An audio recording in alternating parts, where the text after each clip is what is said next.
Hello, my beautiful friends, and welcome back to our channel, our podcast today. Am I doing it wrong? I am Beck. I am a mindset coach, and I have a background as a medical doctor.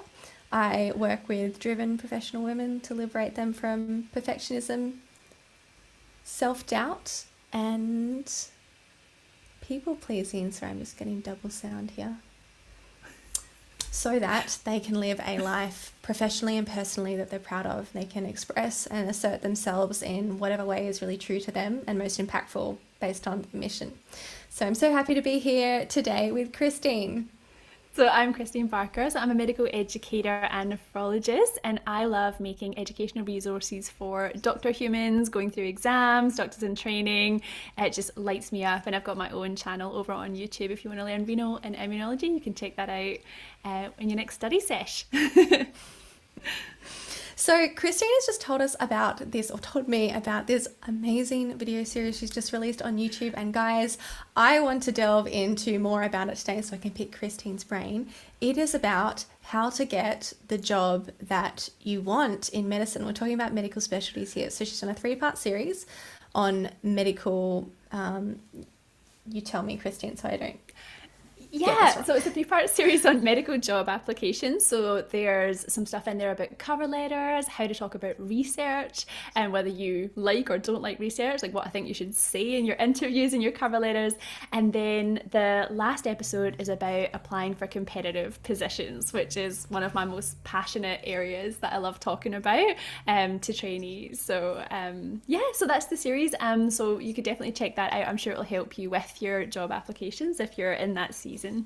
Yeah, so what a great resource that people can go and tap into. Thank you so much for creating it. What really captured my attention was the competitive training applications. Can we focus on that one today? And can you please tell us why this is so close to your heart? Oh my goodness. Yes, Beck, this is so close to my heart. So I have been in so many situations, and I'm sure we can all relate to this. You might even be listening at home and saying this exact same thing to yourself, right? But how many times have you asked, or I've certainly asked trainees, what is it you want to do with your life? Which specialty are you going to apply for? And they'll inevitably say something like, I'd love to be a gastroenterologist, but it's very competitive, or oh, my CV is just not up to scratch. And they start placing these limitations on themselves. And my instant reaction is, no, that is not the attitude to have. That is not the attitude to have. So I find it completely heartbreaking that trainees do that. And I think some of that is to do with my own story.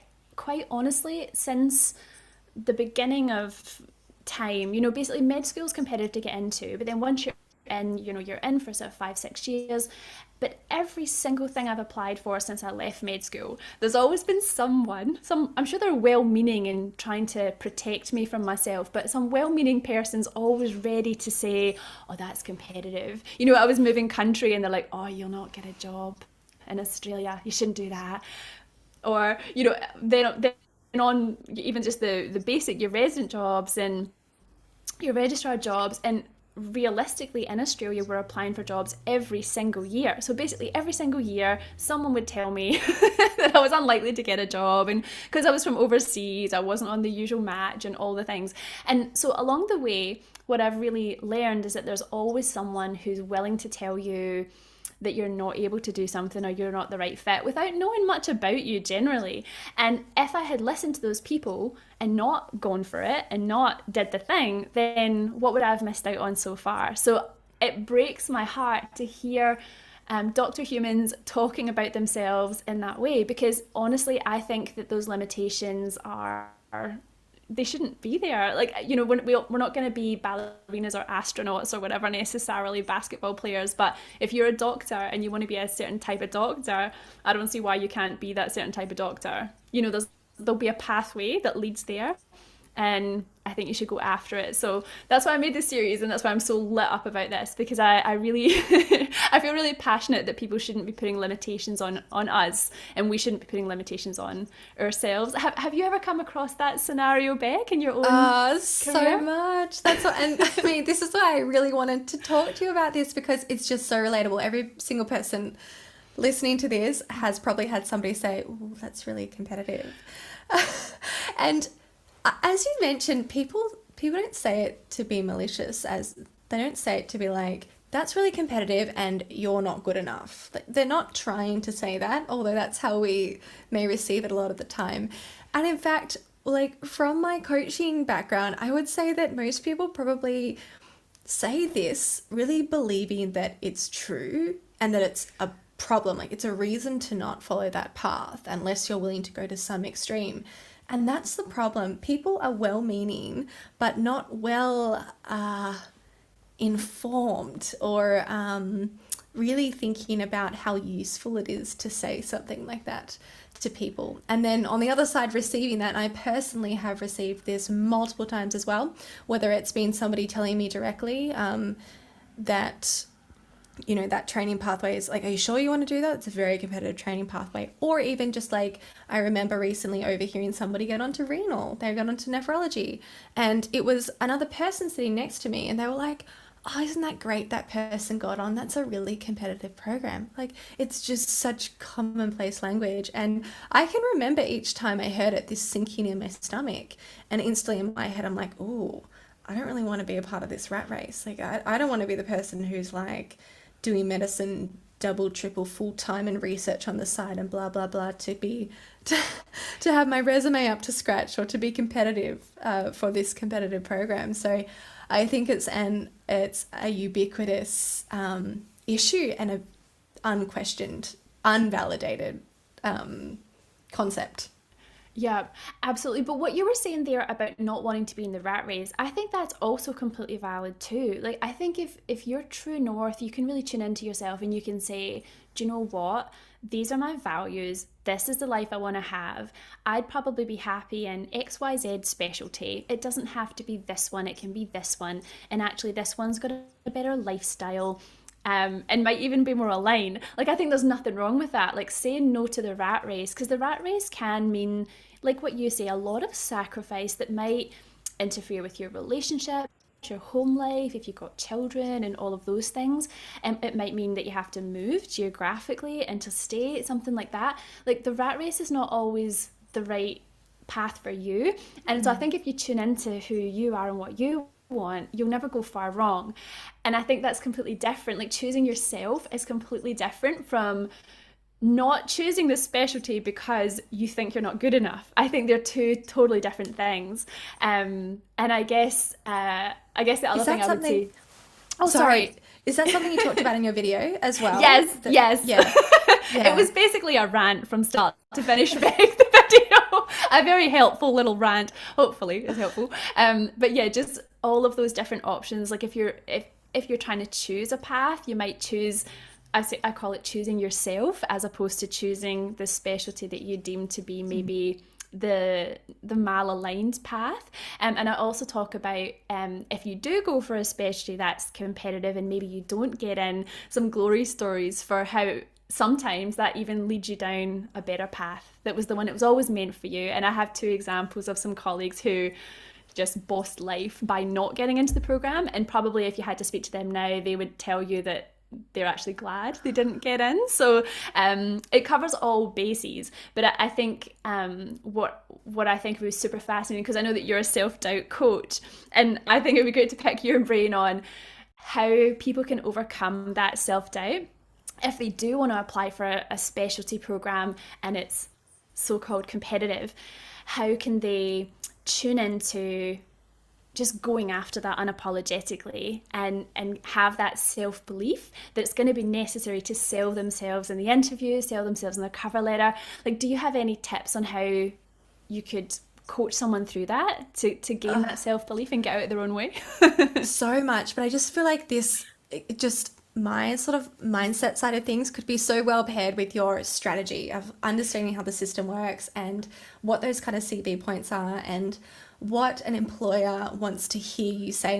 And somebody who's been you're in a leadership position as a consultant in a big teaching hospital, for somebody who knows really what these institutions are looking for. Because, I mean, it's not that you necessarily want to like change yourself to present like some perfect puzzle piece in the interview of like, oh, you want this? Well, I have this. Here you go. We're a perfect match. But there's so many parts of us that are malleable. Like there are lots of things that we're indifferent about. Like some people are really indifferent about whether they would have research in their future or not, you know. So if you were to understand those bits of strategy that you can offer us, it helps you to know what is high yield to talk about in these short interviews. So that is such a valuable resource to have for all of us to think about. And yet then, yeah, from the mindset perspective, when I think about hearing those comments now, and it was easier for me to hear those, actually, no, to be fair, I got the sinking feeling, whatever that is. I could explore that. Why does like my stomach sink when I hear people talk about this competitive training program? So that's kind of my initial reaction, the sinking feeling. And it's really interesting to explore your thoughts about that. Why did I get such a strong reaction to that? What am I making that mean? But for me, it was a bit easier because I'd already decided that I wasn't going down that pathway, at this sort of time. But the elephants in the room that need to be questioned is it true that it's a competitive training pathway? Because when I think about the people who said that, even the people who are on the program, they're not actually qualified to say whether you are adequate to meet those competitive requirements. So what does that actually mean when people say it's a competitive program and ... therefore you shouldn't do it because ... you're not up to scratch? You know what I mean? Who is qualified to say you are fit to apply for this competitive program or not, which is, going to come down to the decisions from the selection panel and who understands how the selection panel really think rather than even the people on the program. So that's one thing. Is it competitive? And what does that actually mean? Then is that a problem for you? Is it a problem that I need to do ... because it's competitive? So kind of getting unstuck from that thought that you've taken for granted. And even the rat race, like it's going to be a rat race. That's something that I took for granted when, other people were talking about that when I was working as a BPT in like Melbourne city area. People were talking about the rat race all the time, the rat race, don't get out of the rat race. And again, what does that mean? What does the rat race mean? Because when I hear the word rat race, sinking feeling like, ugh, no, thank you. I do not want to be a part of that. But questioning that thought, what does it actually mean to be in the rat race? What does that actually look like? Just to step back out of these triggering terms of it being competitive and a rat race and really asking, okay, what does that mean? Is it true? And is it a problem? So there's so much room to move there to be able to make a decision that's less out of like fear of running away from a competitive program or running away from the rat race versus, as you're saying, a decision for you. Because for some of us, being really busy and hustling is still something that we want to do. For some of us, it is. You got to work out whether you're that person, whether you're doing it for the right reasons. So, there's so much in this topic. It is fascinating. And yeah, so I'm comfortable with the mindset side, and that's why I'm like, Kristeen, give us a strategy. So I can't wait to go and watch your videos and hear all the golden nuggets and tips that you're going to give us. Yeah, and it ties in so well. So even just what you were saying there about the rat race, and you were saying, is that a problem for me? Because when you actually just break down what the rat race means, there are some actionable steps in there. So if you want to be on a certain program, like what you said, a lot of that's going to come down to the professory types who are going to be making those decisions, right? Those heads of units, that selection process. So ultimately, you can go to them and tell them you're interested. This is what you want to do with your life. There's nothing else you want to do with your life. Have that passion. Even if you could do other specialties, don't tell them that. Go straight in and be like, this is the only thing I see myself doing in my whole future. Look committed and find out what you need to do. And you'll probably come out with a list, right? Which is not a rat race. It's now a list. And you can sort of try and attack the list and tick the list, or decide, listen, that list looks like my worst nightmare. I don't want to do the list, and just tune into that and do what feels right to you. Because I think trusting your intuition and your gut feel is always something I would recommend, like always. But I think finding out what the rat race is by finding out what the actionable steps are. And then you'll find in that there's nothing that you can actually do. Like if it's to do a research paper, as much as you may or may not like to do that, you're probably capable of it, right? You're probably capable. And then it's about finding a really good supervisor who's going to make that a really easy process. You know, research can be really hard or more streamlined, and so finding a really good supervisor that's going to make that pop for you. Make it like as easy as possible. But I guess the other sort of thing to do in that process, apart from finding out that the list of things that would make you a great candidate, is just the very act of putting yourself forward and making yourself known and allowing yourself to be seen. So the people that I found who did particularly well on the interview circuit had pre-done the work. They had gone for meet and greets with various heads of unit at various places, and that was actually against the rules when I did my application. And that doesn't seem to matter. I would actually suggest that you do reach out and you do meet and greets where you can. The worst that can happen is that they tell you that they don't want to meet you. That's fine. But I would definitely try and make yourself known, show up in person, because you're going to be so much more memorable. You're going to stand out. And then when you're in those spaces, you're going to be taking your CV and your cover letter and making them as sparkly as you possibly can. And in order to do that, you're going to have to do what Beck was talking about and really tune into your own value, what you can actually bring, and back yourself. Because if you can't see your own potential, no one's going to see it for you. And this is something that Beck and I were having a little chat about offline, was in addition to when you're going for jobs, like my experience was I would go for jobs, and before I went for them, people would tell me, oh, it's competitive. But interestingly, I remember when I got onto the renal program, I got in at the Austin Hospital at that time, and they had 5 internal applicants. And I was very grateful to get on. But what was really interesting was afterwards when my referee came up to me and congratulated me for getting the position, but also said to me, oh, but there was 5 internal applicants, like completely confused as to why I got the position in the first place. So even my referee, who had supported my job application, was mystified as to why I was, special enough to get through that barrier. And so I think that, and I'm not saying I'm special or more special than anyone else, I must have sold myself well. I must have believed in myself enough to convince them that I was good enough for that job, right? And your CV and things, and just making that pop and sort of jump out of the page. That must have been the thing, because I don't believe I'm more special than anyone else. But it was just interesting that, this person that I thought I was a good trainee was sort of saying to me that she didn't think I deserved the job. So I think it was just an interesting learning point that we really have to back ourselves. When you go for a job, you really have to tune in and believe in yourself, and it will come out of you. When you really mean it, when you really truly believe that you're worth it and that you deserve this position, they can sense it. It's energetic. Do you agree? Well, I'm just thinking, gosh, if that was your supervisor and somebody who would work with you closely, and she or he? She. She was senior to you, or she was senior to you.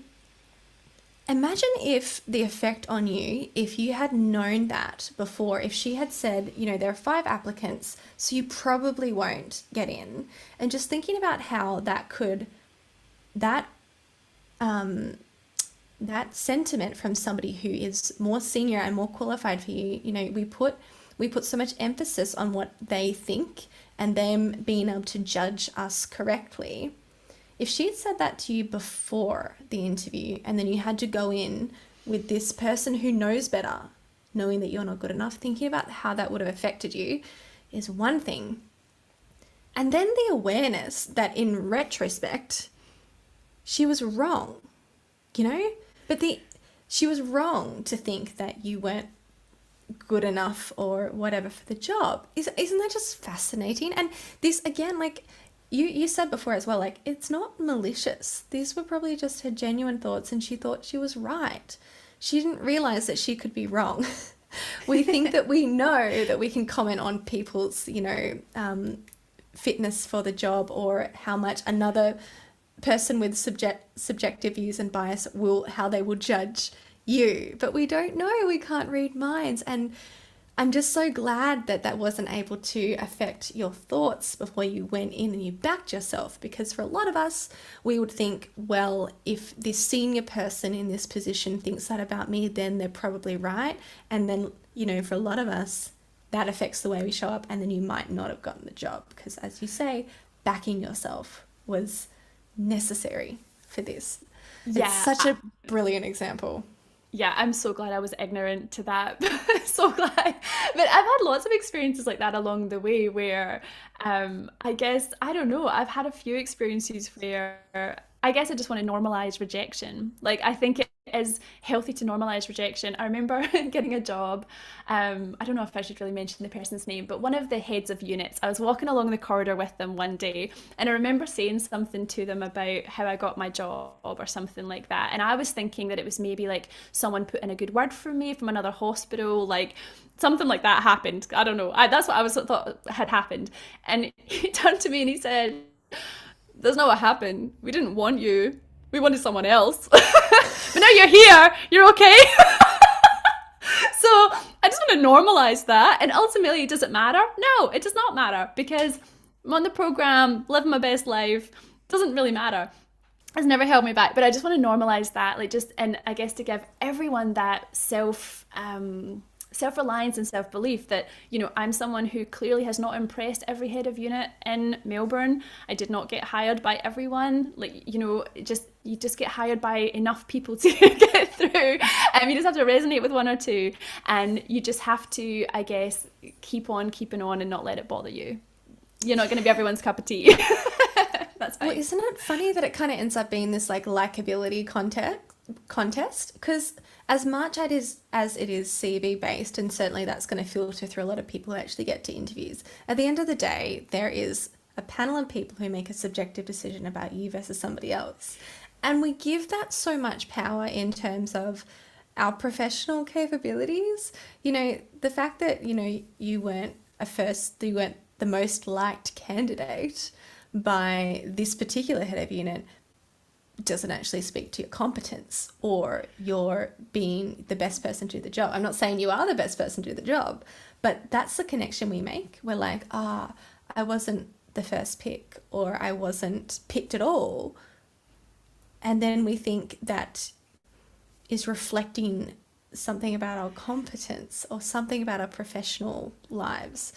When it's a lot about there's a component of likability that's subjective. You can't be liked by all the head of units because they all have very different opinions. Yeah. And 8 of them are going to pick Kristeen, and then 4 of them are going to hate Kristeen. And there's no level of competence that you can get to that's going to eradicate that. Absolutely. And the other thing that I think is really important to say here, and something I do talk about in the YouTube series that I've made, is about research. Now, what I didn't understand as I went through my training, because I think I put a lot of emphasis on clinical experience, clinical ability, clinical acumen, that type of thing. When I finished my training, I realized that the human value I had as I was going through that interview circuit, they were looking at me and saying, is this person going to bring my PhD to life in future? And I didn't realize that at the time. I knew that I was supposed to do a PhD. That was what was taught to us. It was basically, there was this culture where they said, you have to do a PhD or you'll never get a job. That was being said to me, but I didn't really have the cognizance of how that affected my human value as an employee doing a clinical job. I was thinking, well, if I just show up and do a great job, then surely that's going to be valuable to you. But that seemed to be less of an emphasis, because I think they felt like that was a given. Whereas your ability to get publications and research was more the value that they wanted from you, even irrespective of whether you were clinically good or not. I think that's just how they place emphasis. And that was something I didn't understand. So something that I really like to empower younger doctors in training with. And what I talk about in that part 2 of the series is how to talk about research, whether you like it or you don't like it. I highly recommend that you find a way to talk about research that lights you up, like a potential research interest, or even if you do like research, make sure that when you talk about it, you're talking about how your research will change the world. How would you like to impact the world? Like, take it extra, take it bigger. And I give you all sorts of strategies in the video if you do want to check that out, as how to express yourself. But I think that is one of the key things, certainly in Australian hospitals, that is going to help you get jobs, is how you talk about research, not just how you talk about yourself and the clinical aspects, your clinical strengths. That's so important, because that's not something that I knew about either, that research was so fundamental. Like, I thought that people who were staying back to do like the honours year in uni, I did an MBBS, so you have an option to take an extra year and do honours, and I was just like, I don't care about having an honours at the end of my letters. I don't care about that. I'm not going to do that. And I didn't realise that research was a significant part of, job selection. And even to the point of, like, thinking about advanced training and consultant positions, that the perspective is actually of a professor whose work is, in you being a bit of a research machine too. Like, I didn't have that insight. So that's just so valuable, because that in itself creates motivation. It's not necessarily, like, when I think about that, I'm not like, I would prefer to not do research. I prefer to have, like, I'm more of like a human interaction kind of doctor. And research doesn't particularly excite me. However, in the context of research being something that would help me get the job in the centre that provides the level of patient care that I really value, suddenly I actually have motivation to do research, because I'm like, gosh, I'm willing to do the research if it means that I get to work in this centre or in this job or whatever. So I can quickly find a very genuine way of actually having a desire to do research just by knowing that sort of relationship that you've given us. Whereas otherwise it would just be me saying, like, yeah, I could do some research, sure, why not? That would be like the most genuine thing. Or to be like, yeah, if I found an interesting enough project, like, obviously I wouldn't say this, but that would be genuine for me. Like, only if I found a project that was interesting enough and impactful enough from my personal perspective, in terms of what I think are important issues in the world that we should put all our resources in, then I would do the research. But then it's a matter of also doing all the work to find who you can do that research with, and that's a lot on top of your clinical abilities. So that's just such a valuable, again, this insight and this strategy that you can give us, because you have that perspective that you just can't have, especially if you don't have, a line of doctors in your family who have done it before, who can tell you, hey, this is how the system works. Play along with the system. Otherwise, you'll be punished. Yes, and I feel like I missed that memo. I don't have a medical family at all. And what I've noticed in Australia, actually, and I'm sure other parts of the world are doing this as well, is that there seems to be some memo that's distributed that I missed, that's do a Masters of Public Health and you will step into jobs. And to be honest, it does help. If you're doing the Masters of Public Health strategy, it really, really does help you get a job, or a Masters in anything. Masters, they love that. But what I found, that when I was interviewing people for like nephrology training posts who had done a Masters in Public Health, what I found really disheartening was when I went to ask them, so what do you want to do with this Masters in Public Health? Expecting them to say something like, save the planet with amazing public health research. And what I found was that they just appeared kind of like dead inside, eyes glazed over. They were not lit up by this at all. So it was clear to me they had just done that to tick a box, which I find incredibly sad. Don't get me wrong, it still gives them a ticked box and they'll still do really well from that. But how to say, if you've got two people with a Masters in Public Health, the way to set yourself apart in that scenario is to go that level up and be like, this is why, and I'm going to do this research and find something to say. You don't have to be married to what you say in an interview, but tune into something sparkly and authentically connect with it and talk about it. It will be so contagious. Yeah. It's such good work to actually do for yourself too, because just to use the term rat race, you get in this rat race and you're working ridiculous hours. Like, I'm just going to take the med-reg perspective. As a BPT, you're working ridiculous hours and erratic hours. You are tired, and you might have very genuine reasons for doing that master's that you just locked in the bag years ago, but you actually do have a genuine interest in public health, and you did have a plan at the time, but it's not in your immediate radar of anything that you're going to do with it. And same with research. Like, for me, I probably would enjoy a lot of research, but it just wasn't a priority for me during my BPT years. I didn't want to tip that far off balance to be putting that extra stuff on my plate. However, just taking a bit of time, a couple hours, every so often to tune into that stuff. I wouldn't say just before the interview, right? But like in the months before that, you need like 15 minutes, 30 minutes, an hour, a bit of time to just dream and really think bigger picture instead of what you would understandably do, which, I completely empathize. You're just completely consumed by just the sheer workload and then the extra presentations and whatever you have to do with that in your hours outside as well. I think it would be really valuable to tap into that for yourself and reflect on that yourself in just these small chunks of time, but over a longer period, so you come up with a really genuine answer that actually does inspire you. Because I think for a lot of us, we do really want to change the world. We do want that. But gosh, you just step so easily out of that mindset. You forget that when you're tired and overworked and just trying to get through the next shift and do your admissions a bit faster.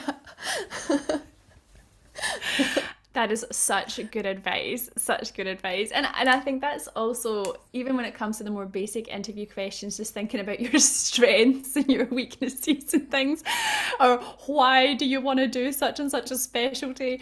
Like sometimes you can be so frazzled that you're like, well, I don't want to be a doctor today, so it's really hard for me to think about why I want to do this for the rest of my life. So it's such good advice to be able to somehow find space to tune into a happier version of yourself.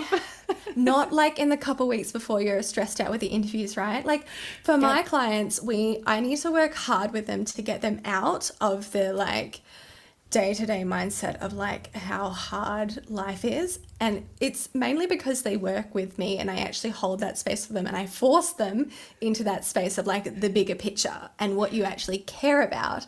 But that's not an easy thing to do by yourself when you're tired. And so I wouldn't rely or force yourself to try and do that like 2 weeks before the interview and come up with some great answer. Like for me in my personal life too, it's when I get into that space, it's really big and beautiful and inspiring and fantastic. It's genuinely really energizing, but I need to purposefully do it.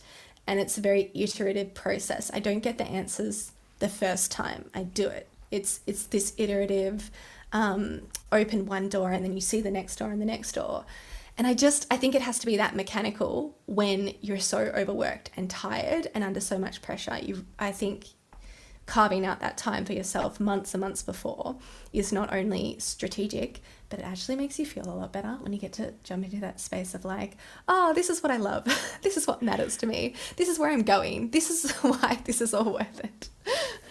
Yes, and believing it. So finding that, maybe, I don't know if you want to like write like a little, in those moments, write exactly what you're talking about, your dream, your vision for yourself, your ideal life when you finish this hideous thing called being a doctor in training, and what's your life going to look like, and then you have to believe you can achieve it, isn't it? And then all of that, if you only had that and then you took that energy into your cover letter writing in an interview, it's gonna come across. I think that stuff comes out just in the words you would choose, in the atmosphere that you would generate. It would really make someone stand out to me. And there's usually a lot of uniqueness in there, which is another thing that helps people stand out, is that not everyone wants the exact same life. We're not all doing, even in one specialty, there's different like versions of the specialty and subspecialties and different whys, and why do you want to be a doctor? Why do you want to do that? Like there's lots of unique experiences that you could tap into that have led you to that place where that is the week you're designing, what's important to you, your value set, and that will also help you to shine. I think that unique part is going to make you different, and it's going to, authenticity, I believe, goes for country miles. It really does, within reason. Also, I am not an advocate for complete authenticity in interviews. just to say that out loud. Yeah, we got to You don't pick and want me to choose. tell them that I'd rather not do research? No, I do not. Do you know a really funny story? I was in an interview once, and it was a cracking question that I hadn't prepared for. It was Western health, and they asked me if you had a superpower, what would it be, right? And I was in authenticity mode, and do you know everyone else on the circuit said something like healing powers, and that would have been great. Except in the moment, all I could think of was like, I really want to be invisible. And the reason I wanted to be invisible was because being a renal reg was a bit of a time, and I really did want to be invisible. And I thought, what a great superpower. Then once I'd said it, I was like, I can't really tell them the real reason for that. So I was like, I'm super nosy. Like, just let's make this end. And then I came out and realized everyone else had these brilliant superpowers where they were the best doctor ever, and I just wanted to hide in a cupboard type thing. So authenticity is not always good. I definitely didn't get the job at Western Health. I'm sure they had a laugh when I left the room. Yeah, Beck. Been there. I really wish I had like my past interviews recorded. I'd love to just see the stuff I was saying, or would I love to? I don't know. But yeah, I mean, it's such an interesting space to be in. And I just think that's why, as you say, tuning in and that authenticity and really getting genuinely into the place of this is what I want in life, even if it's 10 years away, even if it's not possible now, getting out of your current life and getting into that. I feel like that's the only way you'll be able to answer those. Well, it's the most surefire way that you'll answer a question that doesn't actually say the undertones of, I am exhausted and burnt out, I just want to sleep. Which is true, but it doesn't make you a worse doctor. But it's going to sound like you are, you know? It's like... Yeah, it's not inspiring to see a trainee who looks dead inside, even though we can all relate to being that trainee. It's not okay. Yeah. Yeah, so I feel like we could talk for hours on this one topic, but I feel like that is the main thing. Would you sort of suggest any other? So we've talked about tuning into your true north, understanding yourself, and being able to go after that unapologetically. So whether that is the pathway of least resistance, provided it feels good to you, or going for that competitive job and just not letting anyone stand in your way, finding out what you need to do, go to Professor such and such, find out the path, make yourself known to Professor such and such around the place, make sure that people know who you are, and then I guess tuning into your unique life, what you want to design for yourself, who you want to be in future. Definitely finding a way to talk about research authentically. Have I missed anything? What else? Other strategies from self-doubt coach extraordinaire? I think that's a beautiful summary, sprinkled with heaps of strategy as well. Thank you so much for sharing those little bits and pieces about the strategy. It's so, for me, it just warms my heart to think that this is shared to a wider audience of people who don't always get. I think we assume that people know this, and because we assume, people miss out. But I certainly didn't know this stuff when I was just starting out as well. So it's really helpful to have those strategies, and I'm sure lots of people will really appreciate that as well. And from my perspective, I think I just really want to echo, not counting yourself out, as you say, because it's competitive and therefore it's not for you. But then also, we have this tendency as, people who have decided to be a doctor, which everybody told you was competitive. We have this tendency to think that doing the hard thing is the right thing. Anything less than the hard thing, in this case, the competitive thing, is less than, or almost like unethical or immoral, like you're lazy, or you didn't try hard enough, you didn't reach your potential. And that's just such a fallacy. And this is the perfect time. If you could please just tell us, to end, the story about the two people that who didn't end up on the path they planned, but it ended up really well. Because I just think, we underestimate our ability to be happy, we underestimate our resilience and resourcefulness, and if we just believe that the hardest thing is the best thing, we can do ourselves such a disservice. And that's been a really hard lesson for me to learn. Just because you can doesn't mean you should. So I'd love to hear the other side, just to open my mind, open everyone's mind about, what is beyond this one thing that we can be fixated on.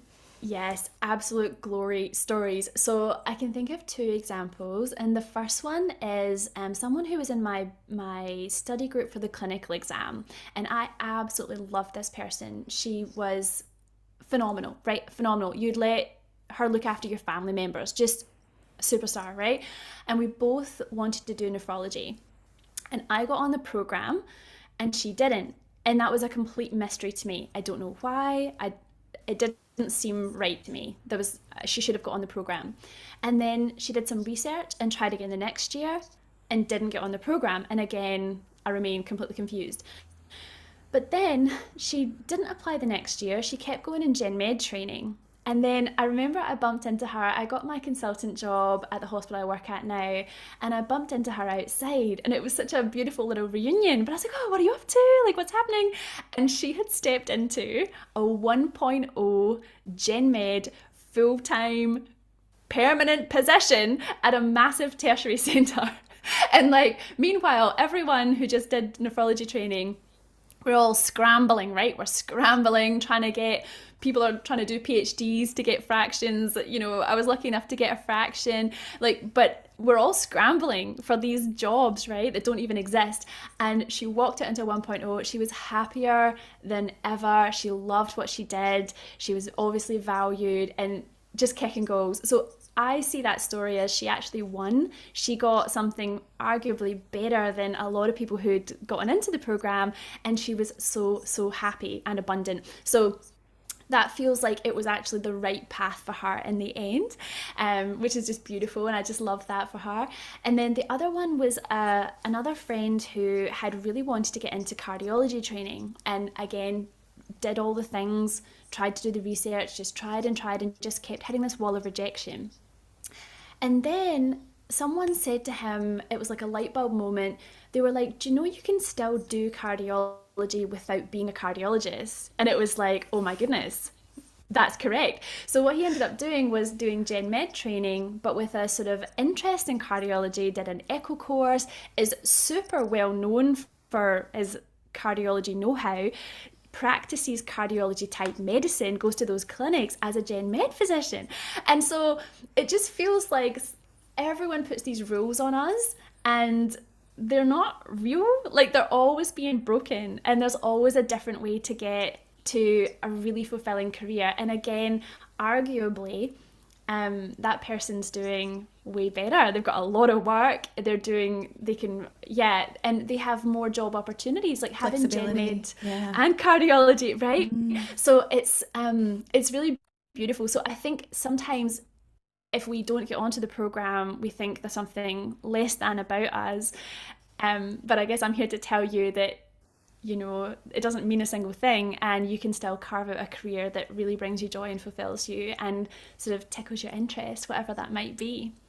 So I think that's the moral of the story.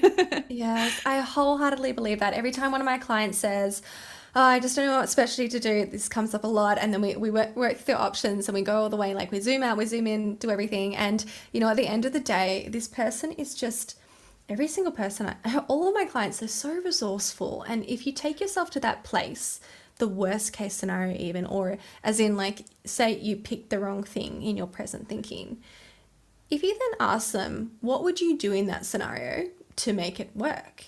They've always got answers. They talk about, what if you decided that you wouldn't spend any more years applying for cardiology, you would do gen med, then what? How would you make it work? And this person will be like, oh, well, now I can work like in any location I want, and I can specialize, like I can go and do extra training in this, and I can work in these clinics, and I can do this much time with this. Like, people come up with these answers, but we don't allow ourselves to consider anything less than this one pathway that we're fixated on for usually arbitrary reasons. It's usually not because I could never part with the nephron. I would not be okay. I would simply die.